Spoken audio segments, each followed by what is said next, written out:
When we address the issue of poverty, I think we really have to look at who benefits from poverty. And the fact of the matter is the wealthy folks benefit from poverty. So in a way, you might say that the problem is not so much poverty as the problem is wealth, prosperity, and when it's taken to an extreme, that wealth is used as the measure of value in a culture, which is what's happened in our culture. And in fact, it began happening 3,000 years ago. And we've been moving in that direction ever since, so that we judge ourselves, we judge our societies, we judge individuals by how much wealth they have. In order for a relatively small percentage of the population to have a lot of wealth, you've got to have a very large percentage of the population essentially acting as slaves. They've got to be impoverished. So as long as we live in a system that honors that, in a system that requires slavery, in essence slavery, to move it forward, we're going to have poverty, because it's absolutely to the advantage of the corporatocracy, of the people who control our biggest businesses and corporations, to have a mass of poor people around the world that they can draw on for labor, that they can draw on to steal their resources, whether it's oil or diamonds or coltan or whatever the resources are. And as long as those people remain impoverished, as we call it, then they're at the mercy of those of us with wealth, and we get to exploit them. It's a sad fact of life that back in the 70s, when I was an economic hitman, you know, we had a gap between rich and poor, but today it's twice as wide as it was then. And today, more than half the world's population lives on less than $2 a day, which, despite what a lot of people seem to think, isn't enough in almost any of these countries to live a decent life. It's a slave wage, really, when you come right down to it in most of these places. It's gotten worse.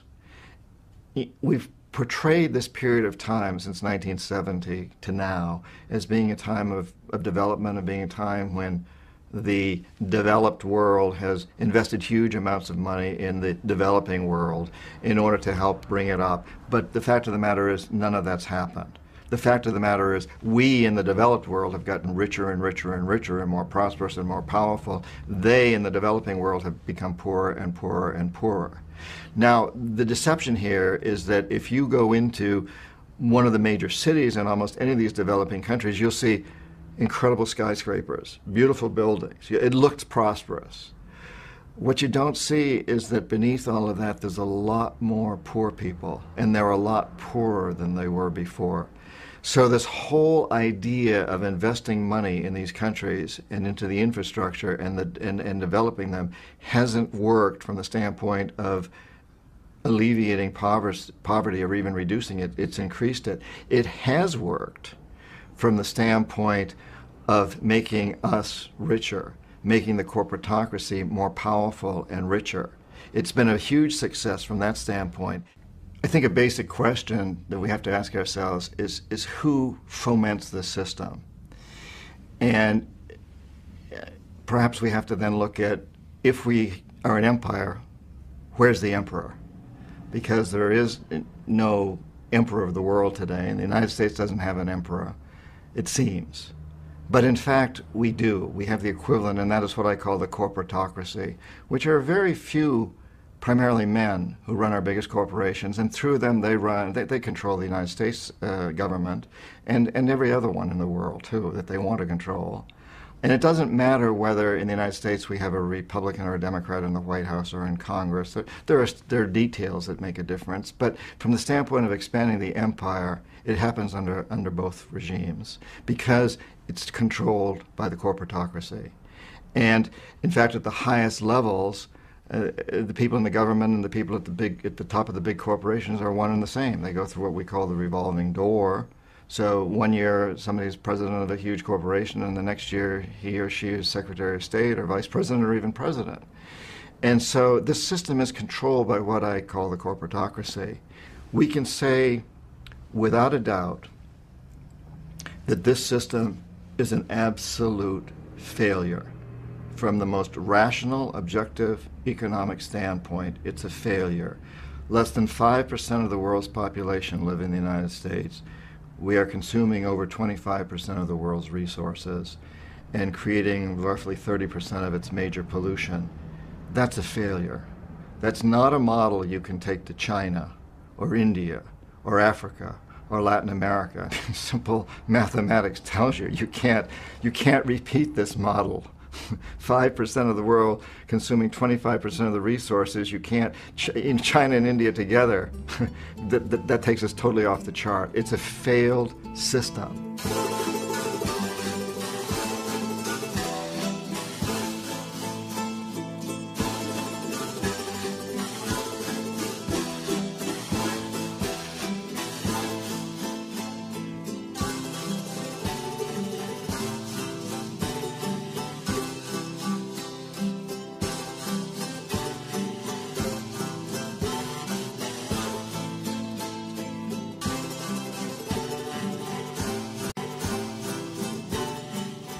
From a historical perspective, it's an interesting evolution. So for several thousand years, we had the idea of empires, kind of an accepted idea, and it's a romanticized idea. You know, the great empires of history that were not only building empires but spreading civilization, and that was the concept. And certainly, the Spanish, the Portuguese, the French, the English, the Germans, the Dutch, as they spread their empires back in the time of great discoveries and explorations that we call it, it was very obvious that they were spreading empires. There was no secret here. If you send your young men and sometimes women off to conquer other lands, everybody knows you're doing it, and it was accepted. It was accepted partly because these were small countries with very few resources internally, and the way for them to become rich was to go out and exploit others, labor and resources. And the other thing that was justified was it was done in the name of religion. It was done in the name of culture, of civilization. We want to civilize the heathens. And so there was all this theory built up around it, but it was out in the open. Everybody knew that it was happening. And then during the time between the two world wars and the time of Hitler, and during this period, the idea of imperialism and the idea of colonialism began to take on a dark quality. And when we emerged from World War II, we created the World Bank and eventually the IMF and the United Nations, and the idea was that we're going to create a different kind of a world. But as we came out of that period, we in the Western countries, led by the United States, I think, saw the new enemy as being communism, the Soviet Union. And so we created these institutions like the World Bank and to reconstruct a devastated Europe. Very good principles behind the mission statement of these organizations that we would still hold today. But very quickly, they began to channel their resources into convincing the world, and particularly developing countries, not to go with the Soviet Union, to convincing the world that our system of imperialistic capitalism was better than the Soviet system. So in order to do this, these institutions became very friendly with, they developed very cozy relationships with the corporatocracy, with the big corporations. And this became stronger and stronger during the 50s and the 60s, and the corporations became stronger and stronger. At the same time, we launched the corporations launched huge campaigns to convince the public that what's good for business is good for America and the world, and that really the American dream was to create a few very rich people, that was part of the American dream. And greed began to be taught in business schools. And it pervades boardrooms today. That's the objective, make a few people very, very rich.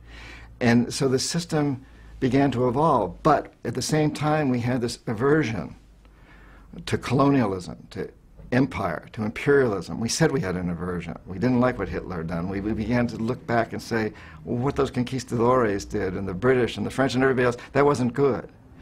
But in fact, we were still living in that system. So it started in Iran when Mossadegh was elected democratically as president of Iran in the early 50s, and he began to nationalize oil companies, and we didn't like that.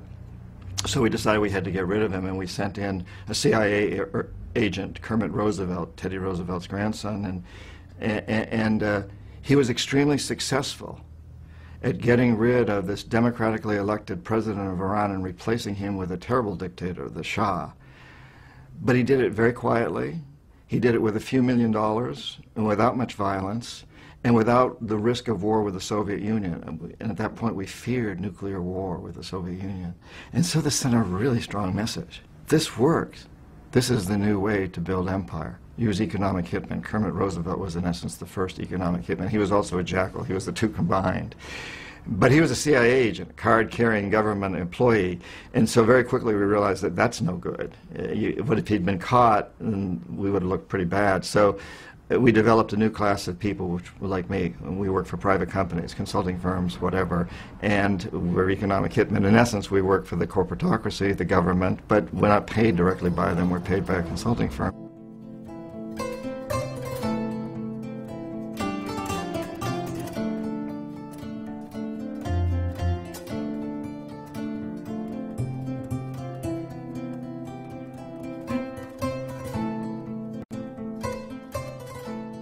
So how does the system really work? You know, we economic hitmen have many vehicles to make this happen, but perhaps the most common one is that we will identify a country, usually a developing country, that has resources we covet, our corporations covet, like oil. And then we arrange a huge loan to that country from the World Bank or one of its sister organizations. Now, most everybody in our country believes that that loan is going to help poor people. It isn't. Most of the money never goes to the country. In fact, it goes to our own corporations. It goes to the Bechtels and the Halliburtons and the ones we all hear about, usually led by engineering firms, but a lot of other companies are brought in. And they make fortunes off building big infrastructure projects in that country. Power plants, industrial parks, ports, those types of things. Things that don't benefit the poor people at all. They're not connected to the electrical grid. They don't get the jobs in the industrial parks because they're not educated enough. But they, as a class, are left holding a huge debt. The country goes deep into debt in order to make this happen. And a few of its wealthy people get very rich in the process. They own the big industries that do benefit from the ports and the highways and the industrial parks and the electricity. The country's left holding this huge debt that it can't possibly repay. So at some point, we economic hitmen go back in and we say, you know, you can't pay your debts. You owe us a pound of flesh. You owe us a big favor. So sell your oil real cheap to our oil companies, or vote with us on the next critical United Nations vote, or send troops in support of ours to someplace in the world like Iraq. And so we use this whole process as, first of all, getting their money, basically, money we loan them, to enrich our own corporations, and then to use the debt to enslave them, to imprison them, to get them to have to agree to selling off their resources cheap. It's an amazing system, and in the process of doing that, we have, in essence, created this empire. And we've done it without the military, without most citizens knowing that it ever happened. In fact, most citizens believing we've done a great thing. We've spent billions of dollars on building an electrical system, industrial parks, and so on and so forth. We've given this country a huge gift. And the truth of the matter is exactly the opposite of that. We've given this country, we've put this country in a terrible, terrible situation, a terrible predicament. A few of its wealthy people have made a lot of money, and they've invested in real estate in Florida or Swiss banks or stock markets overseas. They've taken their money out of the country, and they've become very rich. And if something goes wrong in the country, they just leave. But the other people are left holding this huge debt, and as a result, they can't afford the education systems, the water and sewage systems that they need, the health care, and all the other civil amenities that they need. And of course, that in turn feeds the whole system, so we can go back in later and offer another loan to privatize their education system or to develop their sanitation system, and the process is repeated and repeated and repeated, and it just keeps going on. It's very effective. It's a very effective way of building an empire. It's very unfortunate that most people, certainly in America and I think many other places, feel that foreign aid is foreign aid, that it's altruistic, that it helps these countries, and it almost never does. There are some exceptions. After a tsunami or a great natural disaster, immediately some foreign aid goes in to put up tents and bring in food and water and so forth. But very soon after that, that gets corrupted too, and you start using that to build big hotels that are owned by the big international chains and restaurants and so on, not helping the mom and pop organizations. But we don't hear that. We think foreign aid is altruistic, that it's there to help people. In fact, it's only there to help the corporatocracy. Yeah, that's what it's for. That's how the system is set up. I think that's terribly unfortunate. I'd like to see foreign aid really work that way. You know, we could do some really good things with that. Or even better, just leave people alone. I find it fascinating that as I travel around Latin America, I speak Spanish, I've spent a lot of time there, what I'm hearing from the leaders there is not that they're looking for us for any kind of help at all. This whole new genre of leaders that is emerging is simply saying, let us use our own resources to pull our people up by their bootstraps. We can do it. Just don't steal our resources anymore.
When someone like me is sent into a country to justify a loan, for example, one to develop a power system, we develop these 20, 25-year economic forecasts that show that if we invest this money into the electric system, then the economy is going to take off. That's all it's needed. And we inflate these tremendously, hugely inflated forecasts.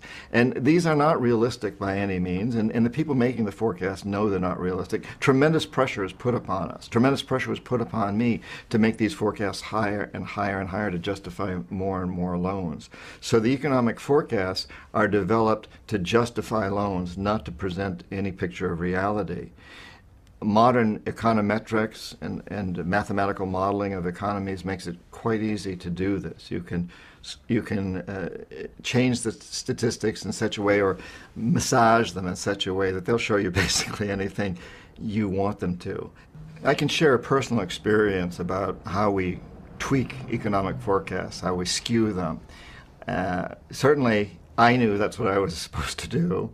My bosses at my company put a tremendous amount of pressure on me to do these things.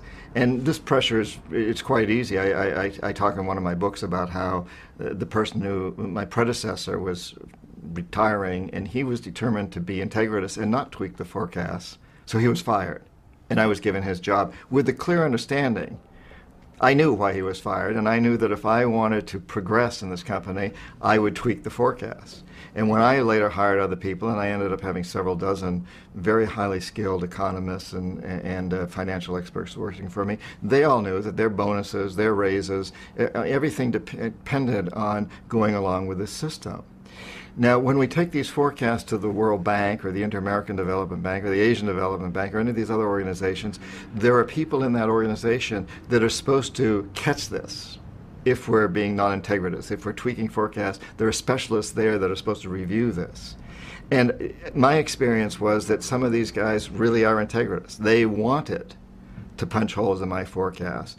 And I would often have to stand before a board or a committee at the banks and defend my forecast, and they would pick holes in them. Some of these people who were quite junior really saw through what I was doing. But I always knew that above those people, their bosses knew exactly what was going on, and they were determined that the country that I was doing this forecast for was going to get that loan, that this was going to move forward. So it was a charade.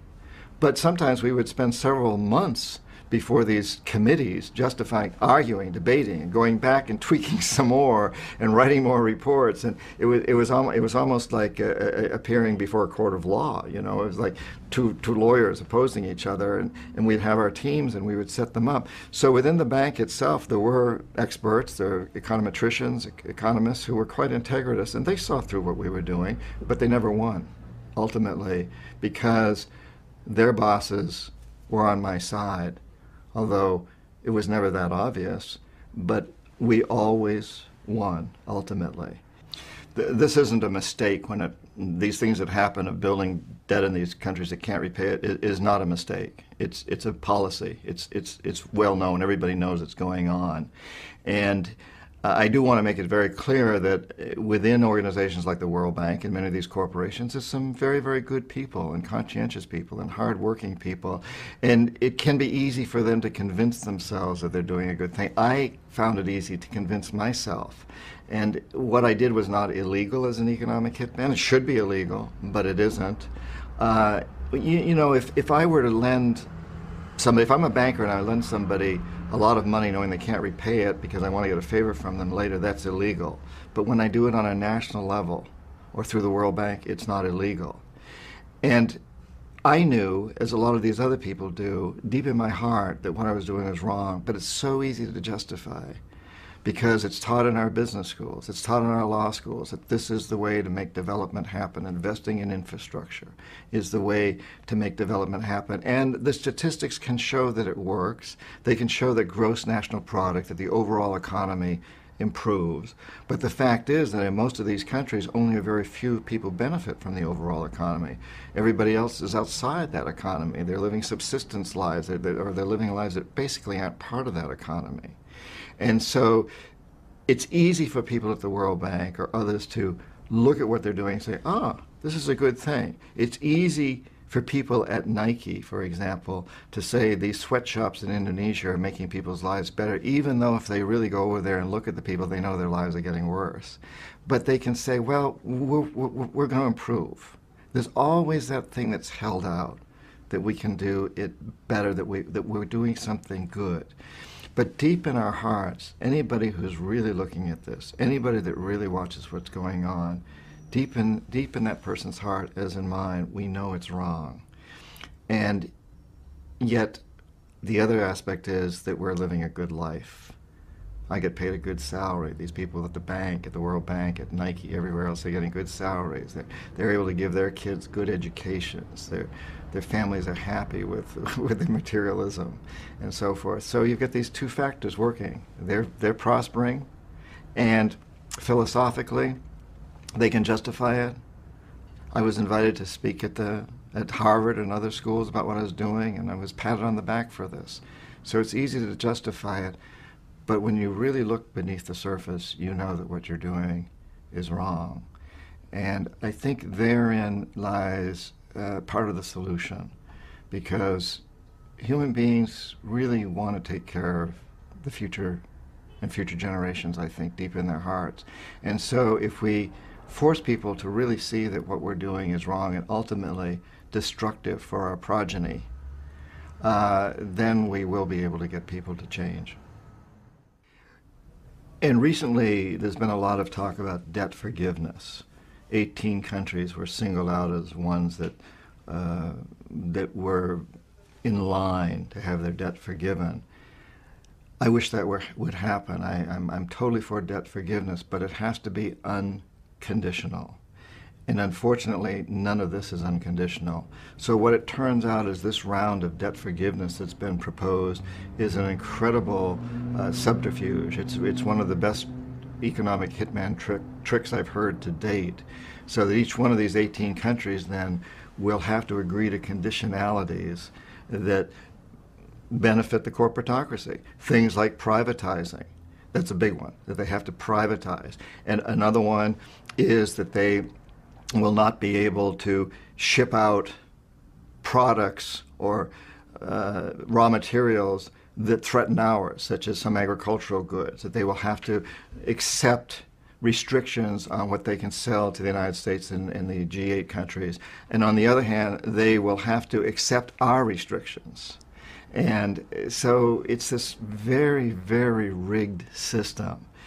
And the world hears, oh, debt forgiveness. And celebrities go out and talk about debt forgiveness, and they're being exploited too. And we all say, oh, isn't it wonderful? We're being so generous. We're going to forgive all this debt. We've given all these countries all this money. Now we're going to tell them they don't have to pay it back. The fact of the matter is, we've asked for something much worse. They would be so much better off never to have had the debt, of course, or to just pay it off.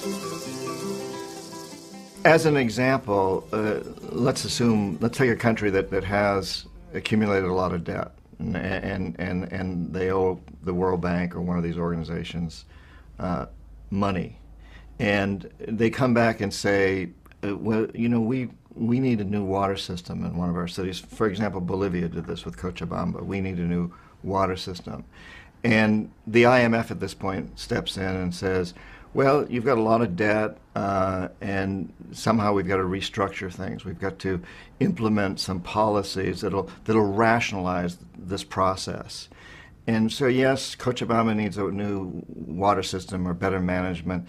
So what you need to do is privatize it, because obviously the current system isn't working. And so the deal is struck that there may be some money invested into that system if privatization occurs. And the privatization is rigged. You know, it's going to be one of our companies that's going to own it. In the case of Cochabamba, it was Bechtel, or a subsidiary of Bechtel. And they went in and developed the water system and restructured the whole thing in Cochabamba. And suddenly water became extremely expensive for the poor people. They couldn't afford it, and they rebelled against it. And they were very, very upset and rebelled against it. And eventually, Bechtel was forced to leave. But it didn't stop there, because Bechtel now says, well, you know, we've got lost profits. We expected to go in there and make certain profits. Now, legally, the United States and Bolivia do not have an agreement that allows a U.S. corporation to sue. So Bechtel used a subsidiary in one of its European countries, one of its own subsidiaries, that does have such an agreement, and went in and sued Bolivia for lost profits that they hoped to realize and weren't able to because they had to leave under protest. And this suit went on for a while. After Morales was elected president of Bolivia, Bechtel dropped the suit and basically went away.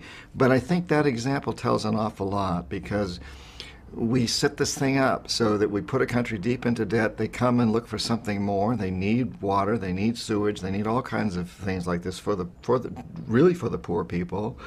And the IMF then steps in and sets the guidelines. And it sets what it calls conditionalities. And one of the conditionalities in this case, and in many, is to privatize, to turn the thing over to one of our companies. And that just perpetuates the system. And in the case of Bolivia, the Bolivians rebelled. And they elected a president who then was a real threat to the corporatocracy, and so Bechtel dropped the suit. If somebody else had been elected president of Bolivia, Bechtel, I'm sure, would have stayed in there with their lawsuit and probably would have eventually won it and gotten paid damages by Bolivia, but it didn't happen that way. And that goes on and on and on in country after country after country. If we don't like what a democratically elected leader of another country is doing, for example, opposing the exploitation of oil in his country, as Chavez is doing in Venezuela, or the exploitation of gas or water as Morales is doing in Bolivia, then we try to corrupt people into changing that and going back to the old system. And we try to corrupt those particular officials. So in the case of South America, in recent elections, 7 countries representing over 80% of South American population elected presidents that ran on an anti-corporatocracy platform. Now, these presidents did not run on an anti-American or anti-European policy. If I, as an American, go to any one of these countries, I'll be embraced with open arms. And they love our principles. They love our Declaration of Independence, but they hate having their resources exploited by us. That's what they ran against, the corporatocracy. And once these presidents were elected, someone who looks like me, I had the job at one time, will walk into that president's office, speaks the language, speaks Spanish, whatever, Portuguese, walks into the office and says, "Congratulations, Mr. President," or in the case of Chile, Ms. President. And now I just want to remind you that I can make you and your family very, very rich if you play my game, our game. Or I can see to it that you're thrown out of office or assassinated if you decide to fulfill your campaign promises. And usually it's said a little more subtly than that because there may be a tape recorder listening. But they get the message because every one of those presidents knows what happened to Arbenz of Guatemala and Allende of Chile and Roldos of Ecuador and Lumumba of the Congo and Torrijos and on. The list is very long of presidents that we have had thrown out or assassinated. There's no question about that. And they all know this. So we perpetuate the system that way. Here you offer from this pocket, you offer a few $100 million, corruption. Or from this pocket, you offer subversives, jackals, to go in and overthrow the government or assassinate the president. And if I'm in that position, if I'm that president, and even if I'm very integritous and I really believe in what I'm going to do, what I've said, well, what am I going to do? Because I know that they can do this. So I'm very tempted to accept the corruption because if I don't, I'm going to be taken out. And if I'm taken out, what's the next guy going to do? He's going to be scared to death. And so, yes, there are a lot of very corrupt officials, but who's doing the corrupting? We're doing the corrupting in most cases.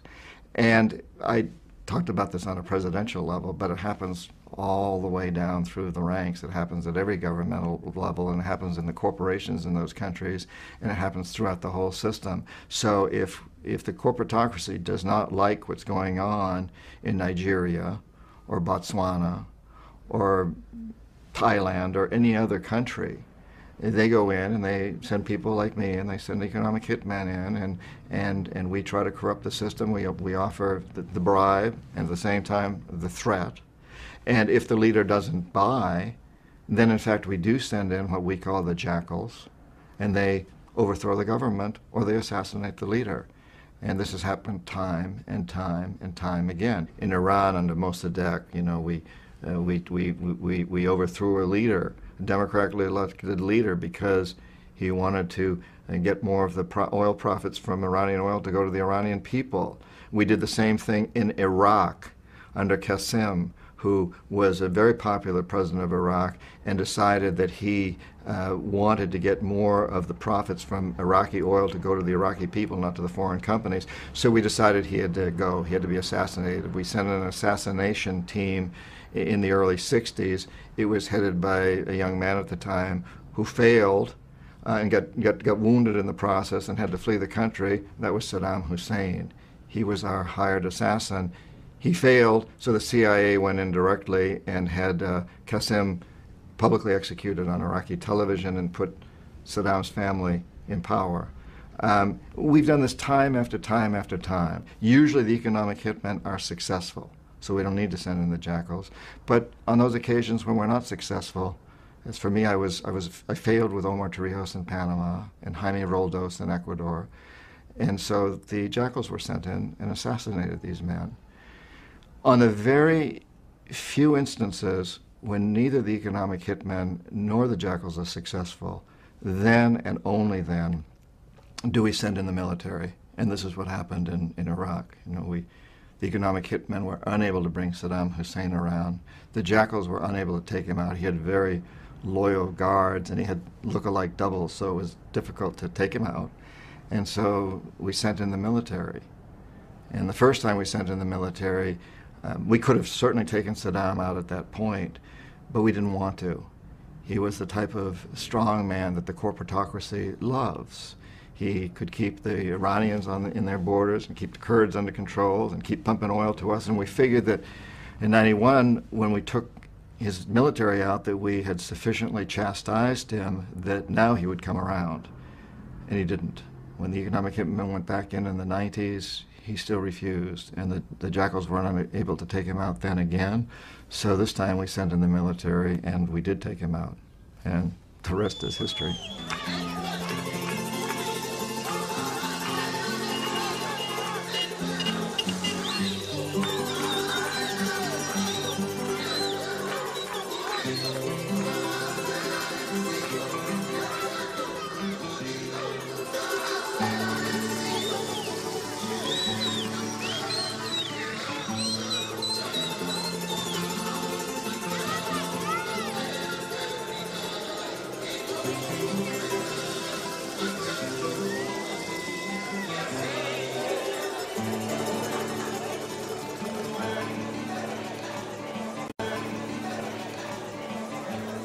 This whole question of immigration is a fascinating one.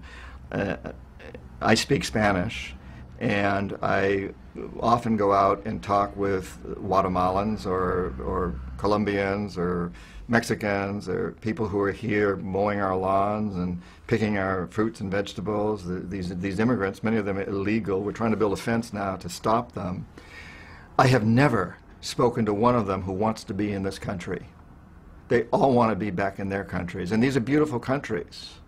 Mexico's a beautiful country. Bolivia is a beautiful country. Guatemala. They want to be back there with their families. They can't afford to be. There are no jobs for them there. And that's to a large degree because of the system that we've created, what we call the fair trade systems, the NAFTAs and all these systems that we've created that are exploiting these countries terribly. They don't have the jobs there. So they come here so they can make money, and they send a great deal of that money back to their families back there. They're not enjoying themselves in this country. They're working very, very hard, and they're performing tasks that most of us don't want to perform. And this is terribly sad. So once again, the solution to the immigration problem, and it can be a problem, yes, it can hurt our workers here. I totally sympathize with people here that feel threatened by this. But the solution is not building a fence. It's not trying to keep the people physically out. It's to allow them to create the conditions in their country that will allow them to live there. These countries have great resources. That's why we're exploiting them. We need to create a world where they can work with their own resources in their own countries. That's where they want to be, and they've got the resources. But the opposite has happened. We've created a situation where they can't find work in those countries, where we've mechanized things, where we've done it our way, a very different way, where we're exploiting them. We need to reverse that and to recognize that a fence isn't going to solve the problem, and immigration laws aren't going to solve the problem. The problem is solved not with Band-Aids like those, but by going to the root cause. This planet is hemorrhaging badly, environmentally and socially. People are hemorrhaging badly, and we may need a few Band-Aids in the interim to kind of stop the bleeding, but ultimately we've got to go to the root cause of the wound. Where is this disease coming from? Where is this injury coming from? What's the problem? And in almost every case today, the problem is the system we've created. It is the empire. It's what the corporatocracy has created. It's what I, as an economic hitman, created and am having to live with now. We need to go to that root cause, and we need to dig it out, get rid of it, change it, and implement a better system. I've met a lot of insurgents, revolutionaries. In writing books, I've sought them out. When I was an economic hitman, I had contact with them. I have never met one that wanted to be an insurgent. They want to be farmers. They want to be merchants. They want to be with their families. They don't want to carry guns. Now, I'm sure there's some crazy people out there. There's always a few that probably would do that. But the majority of these people are desperate, desperate people. Their families are starving. They don't see any hope for the future. They see themselves being terribly exploited and their kids being exploited. They're a lot like my own ancestors in the 1700s in this country who out of desperation stood up to the largest empire in the world. These people are seeing things the same way. They don't want to be doing that. They don't want to put their lives on the line. Whether it's in the Middle East or in South America or in Africa, most of these people are just plain desperate. The way for us to protect ourselves is not to think that we can kill them all, or not to think that we can control them by military means. The way to defend ourselves is to take away the conditions that cause the desperation, the hatred and the anger. That's our best protection. Our money is not well spent when it goes into the military to go to other countries to think that we can put down people who are only trying to defend their lands and make a better life for them and their families. The way that we can defend ourselves is to give them the opportunity to really do that, to make a better life, and to make that commitment ourselves that we're going to work with them. We're going to be partners with these people to help them make a better life, because we know that will make our lives better and our children's lives. And that's the only way we can do it.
I think the solution is for all of us to understand that the only way we're going to have a sane and stable and sustainable world is through really, really helping these countries to do what they need to do themselves, giving the people in these countries the power to determine their own future, not allowing dictators to do it, not allowing our corporations to do it, to really give them the opportunity to do this, and to recognize that we truly are all one on this planet. We're very connected. We're a very, very small community.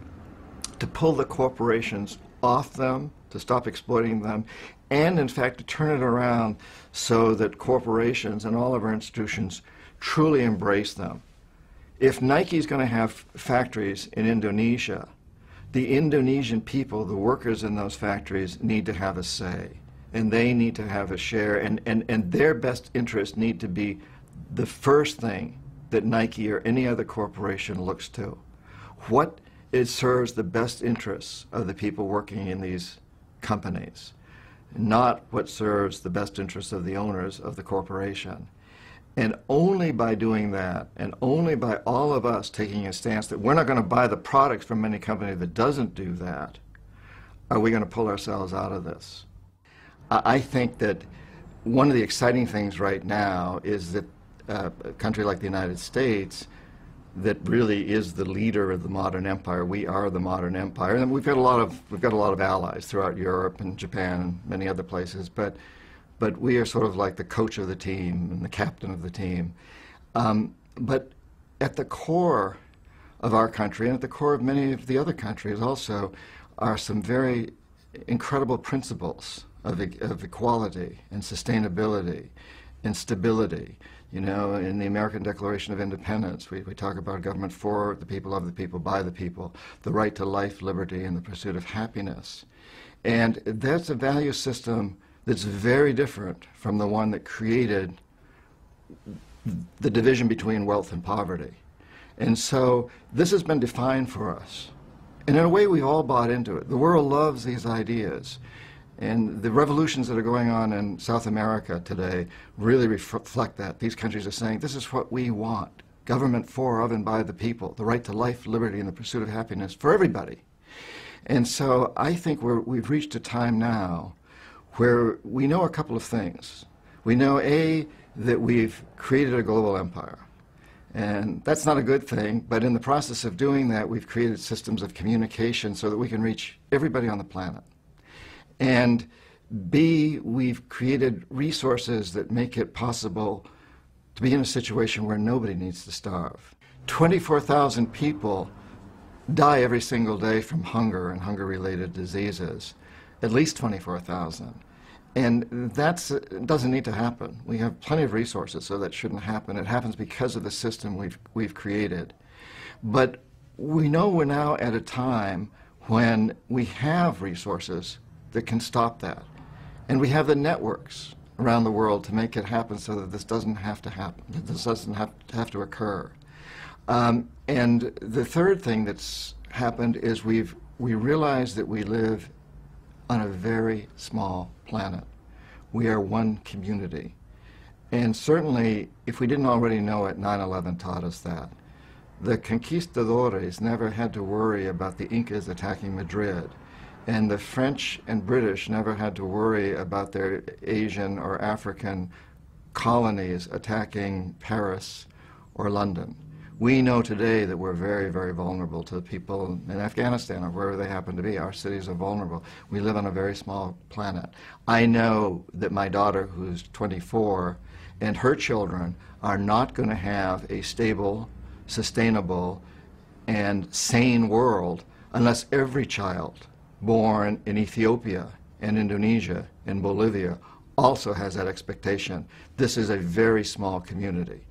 So we've got these three elements at play right now. We've created a global empire, and we have all the resources, including communications networks, that we need to alleviate suffering, to narrow the gap between rich and poor. And we know that we live on a very small planet, in a very small community, and that we must create a new world. We must, for the survival of our future generations. To me, that gives us great hope that we finally have arrived at a time where we can realize the ideals expressed by the Declaration of Independence in the United States and by many other sacred documents that were actually started in France and England and other parts of Europe and Asia, that all came together to form the philosophy behind this new approach to living that evolved in the 1700s. And we're now reaching a time where I think we can see that this has to be brought in on a global level. So I find this to be very, very exciting, that we can break this pattern that may be, it's at least 3,000 years old, it may be older, and now is the time to break that pattern. I also find as I travel around the world that there's a tremendous outcry to do this. People really want to do it. We've seen it very strongly in South America. And we're increasingly seeing it in Europe and the United States, and certainly the Middle East. A lot of what's going on in the Middle East is an expression of this, although that doesn't usually make the mainstream media.